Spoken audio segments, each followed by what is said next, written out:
আসসালামু আলাইকুম everyone, welcome back to my channel Shamima's kitchen. আবার একটা রেসিপি নিয়ে চলে এলাম। আমার আজকের রেসিপি ইলিশ মাছের পানি খোলা বা সাদা করে ইলিশ মাছ রান্না। বন্ধুরা, যে যেখান থেকে আমার ভিডিওটা দেখছেন, প্লিজ একটা লাইক দিয়ে ভিডিওটা দেখা শুরু করবেন। আপনার একটা লাইক আমাকে ভিডিও বানাতে আগ্রহ জাগায়।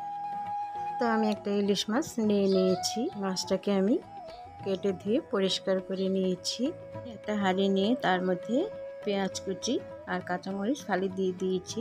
কাঁচামরিচটা একটু বেশি দিতে হবে, কারণ এখানে আমি গুঁড়ামরিচ ব্যবহার করব না। সামান্য পরিমাণে আদা রসুন বাটা, ধনিয়া গুঁড়া দিয়ে দিলাম 1 চামচ, স্বাদ মতো লবণ দিয়ে দিয়েছি।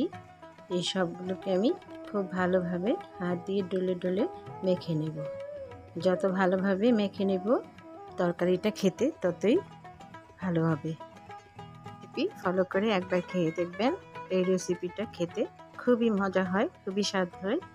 এখানে আমি দিয়ে দিলাম সরিষার তেল। এই রান্নাটা সরিষার তেল দিয়েই খুব ভালো হয়। আপনারা চাইলে রেগুলার রান্নার তেল দিয়েও রান্না করতে পারেন। আমি খুব ভালোভাবে মেখে নিয়েছি। এবার যে মাছটা আমি কেটে ধুয়ে পরিষ্কার করে নিয়েছি সেই মাছটা দিয়ে দিলাম। এখানে আমি মাথা লজা বাদ দিয়ে অন্যান্য মাছগুলো দিয়ে দিয়েছি।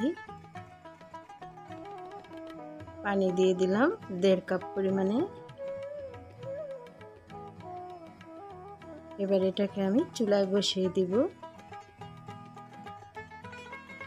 একটা ঢাকনা দিয়ে এটাকে আমি বলক চলে আসা পর্যন্ত ঢেকে রাখবো।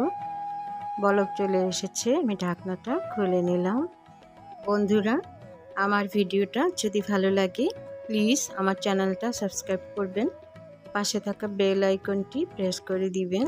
তাহলে পরবর্তী ভিডিও আপলোড দেওয়ার সাথে সাথেই সবার আগে আপনার কাছে নোটিফিকেশন পৌঁছে যাবে। আর যারা যারা এর মধ্যে এই কাজটি করেছেন তাদেরকে অসংখ্য অসংখ্য ধন্যবাদ। খুব হালকা হাতে এটাকে আমি উল্টিয়ে দিব। মাছগুলো খুবই হালকা হাতে উল্টোতে হবে যেন সাবধানে মাছগুলো ভেঙে না যায়। আবারও ঢেকে দিলাম আমি 1 মিনিটের জন্য। ঢাকনাটা খুলে নিলাম। এবার আমি এইভাবে একটু ঝুলিয়ে ঝুলিয়ে নেড়ে দিব। আমার রান্নাটা অনেকটাই হয়ে গিয়েছে। এবারে চুলাটা বন্ধ করে দিয়ে আমি ঢেকে রাখবো এটা ঠান্ডা হয়ে যাওয়া পর্যন্ত। তারপরে একটা বাটিতে আমি সার্ভ করে নেব। একবার এই রেসিপিটা করে খেয়ে দেখবেন। একবার রান্না করে খেলে বারবার খেতে ইচ্ছে করবে। আমি এটাকে সার্ভ করে নিচ্ছি। আজ এই পর্যন্তই। আবারও ফিরে আসবো নতুন কোনো রেসিপি নিয়ে। সেই পর্যন্ত সবাই খুব ভালো থাকবেন। আল্লাহ হাফেজ।